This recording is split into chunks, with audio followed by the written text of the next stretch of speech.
Yamaha remote stopped working. So I've opened it up to have a look what's going on.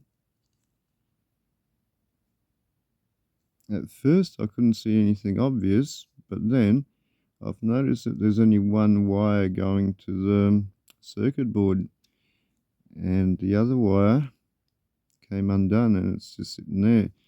It is supposed to go to the left of the positive wire there. So I've got my fine soldering tip out, and I'm going to have to resolder it straight away.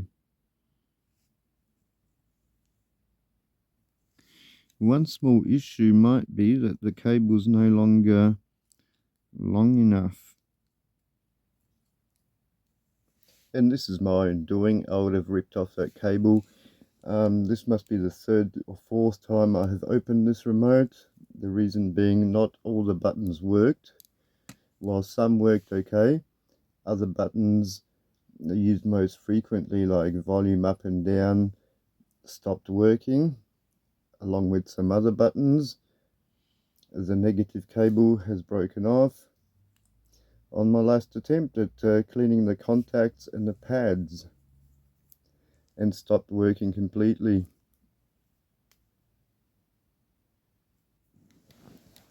I have cleaned the contacts and the pads with isopropyl alcohol on 3 or 4 occasions, and it made virtually no difference to the operation of the remote. I might have to solder a new bit of wire in there instead of that one.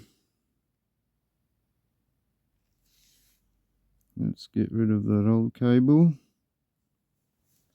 By soldering a new longer cable, that will restore the battery power going to the circuit board. However, it will not restore the remote's initial problems. But there's one more trick that I'd like to try, and for that I'll have to start from the beginning. It's going to be something I've seen on another channel, and I'd like to try for myself, see if it works in my application here. Let's do that. So let's start at the beginning. It's still got power on the circuit board. Start by removing the batteries.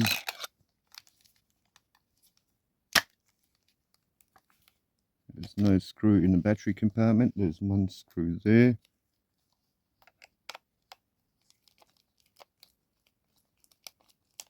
I'll remove that and put the screw aside so I don't lose it, and start separating the remote control at the seam here.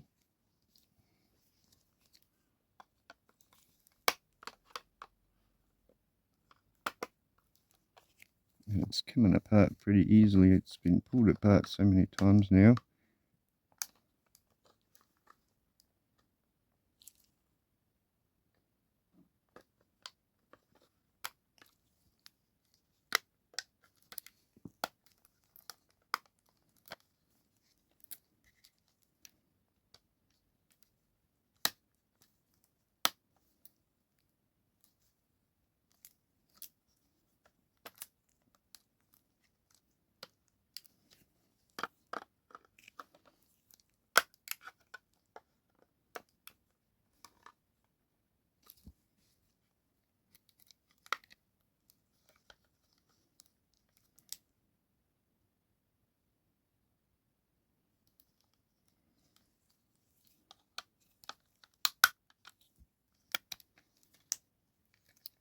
Like that.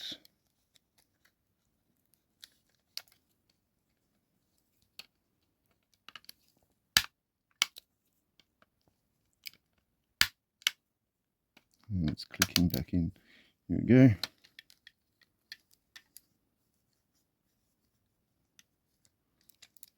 It's just hold them together at the back here somewhere, at the battery compartment. And that is it.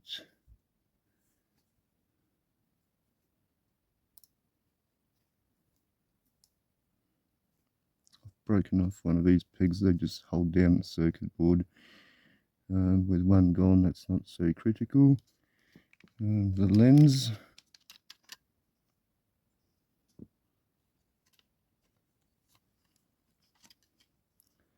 My repairs still holding together.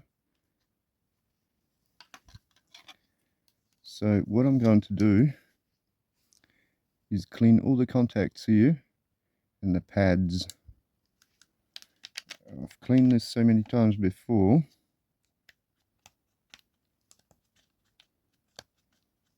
that a major clean for the pads won't be necessary. So let's do that.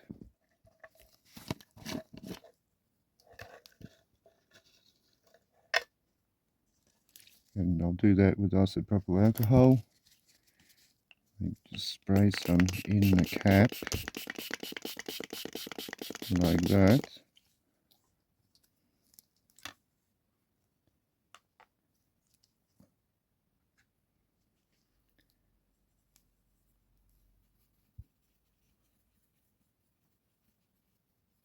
And clean all the contacts.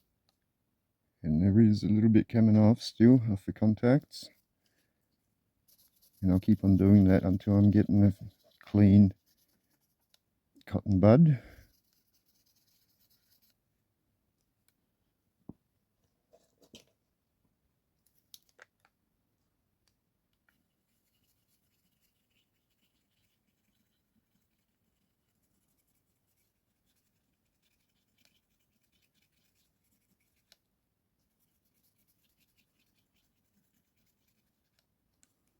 Yep, there's a bit of dirt coming off from the contacts.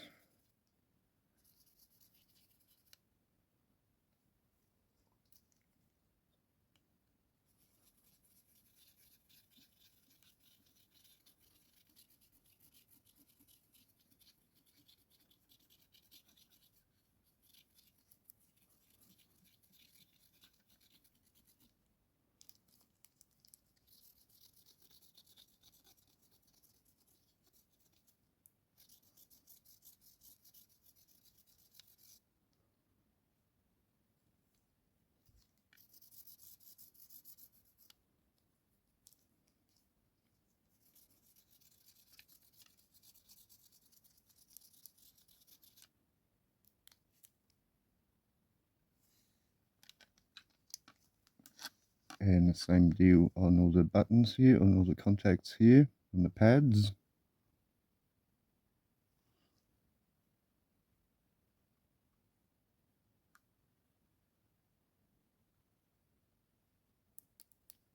And it's a little bit coming off of them as well, and I'll keep on going with all of them.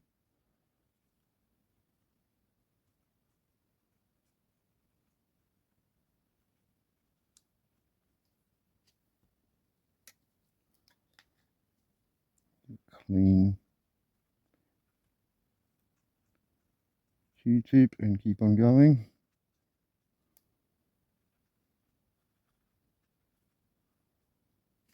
Until I've done all of them.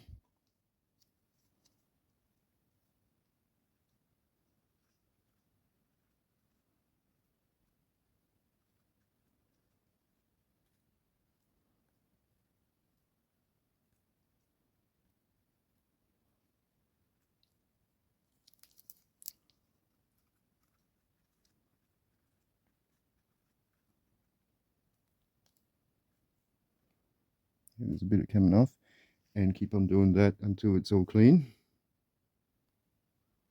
And I'll put all that aside for a moment. Don't break the cables again, including this, and get the magic potion out. And this is supposed to be magic potion graphite powder, and that's supposed to be used on those rubberized pads on the remote control there. Let's get some of this on this piece of paper here. Fold it in half so it's not going where I don't want it to go. And don't need a lot of it, just need a tiny amount.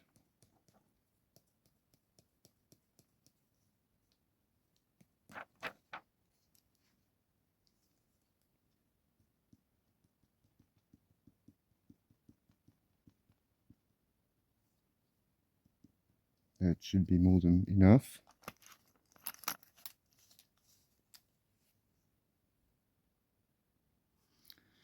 So let's move that aside for a moment.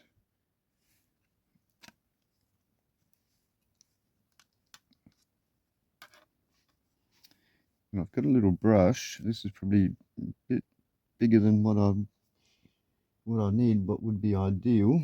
But let's try it anyway. It's graphite on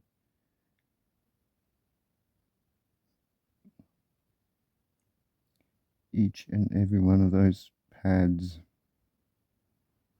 I'm using the corner of it like that to apply it, so otherwise it's too big.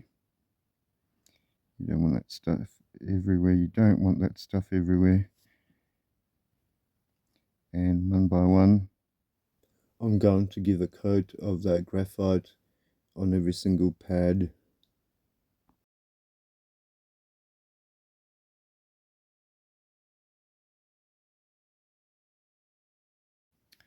So I've covered all the pads with this graphite powder, and they change colour when you do that, so it's easy to see where they've been done and which one hasn't been done. And what I'm going to do now is just blow off the excess with air, just blow on it, I suppose you could say. So I'll do that now. Preferably outside somewhere. I don't want to be breathing in graphite powder for the rest of the day. And let's have a look. The buttons are in their little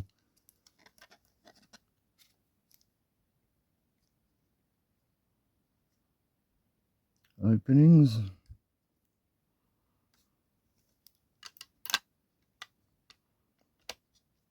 And that goes like that. So the lens can go on as well.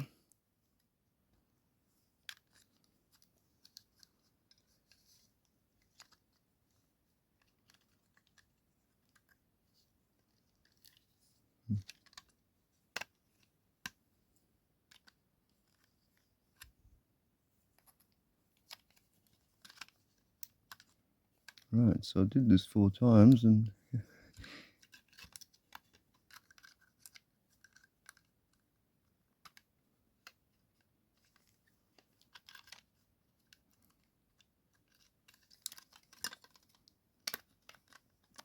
goes in like that, I think, from the inside.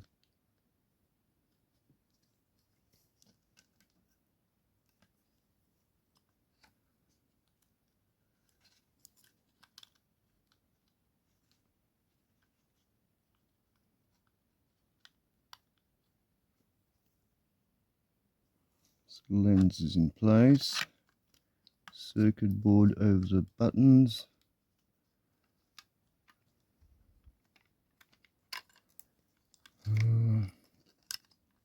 Together like that, I think. This is going to be a long video. There, like that. And don't let it come out.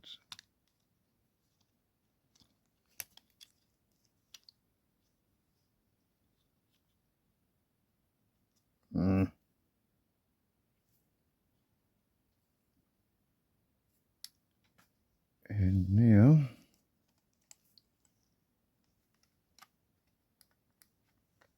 clip this in.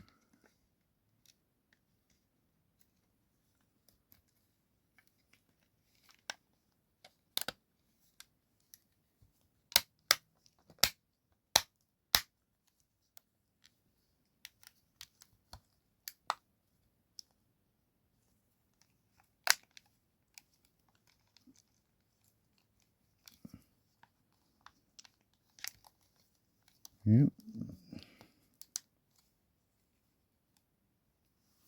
That little screw can go back in as well.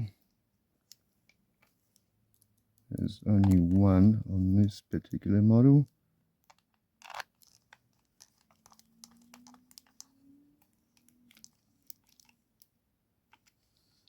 And the batteries can go back in as well.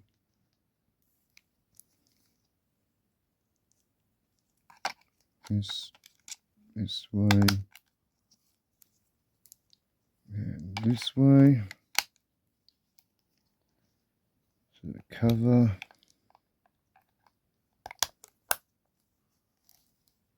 Let's check it.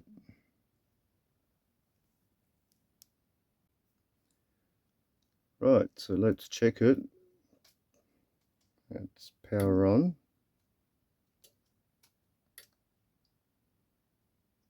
And now for the functions, that will change the lights on here. CD.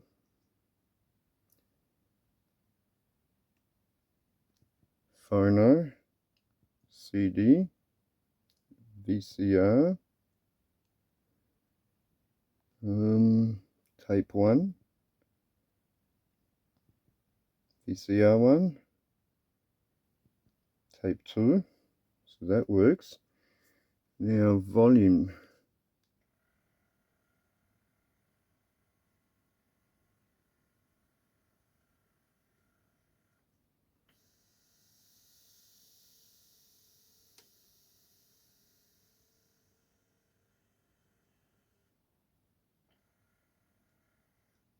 That works too. What other functions is there? There's functions for the CD player, cassette deck, you can fast forward, play and so on, record using the remote control. There is no Yamaha cassette deck in this stack, but it does operate my KX380 with this remote control as well. So if I had a Yamaha cassette deck with a remote control sensor, that would work on that as well. So yeah, I'm pretty happy with that.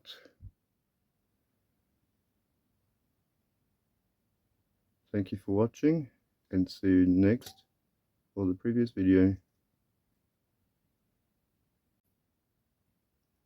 In a future video, I might take a look at this remote control, another Yamaha remote control, and it's got the same sort of issue.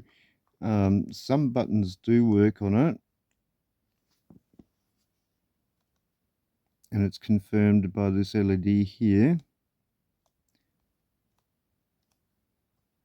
and others don't. And more interestingly, all the buttons down here, which are for the setup of the whole system, don't want to function. And the LED doesn't light up, and the volume's sometimes temperamental as well. But these are the important things. These are for setup for sound, and these do not work. So I might take a look at this remote control in the future. In the meantime, I've got this one, and it can be a substitute, but not for everything. It's not exactly the same. It's from a different Yamaha amplifier, so it doesn't actually compensate for not having this one not working. So hopefully see you next or the previous video.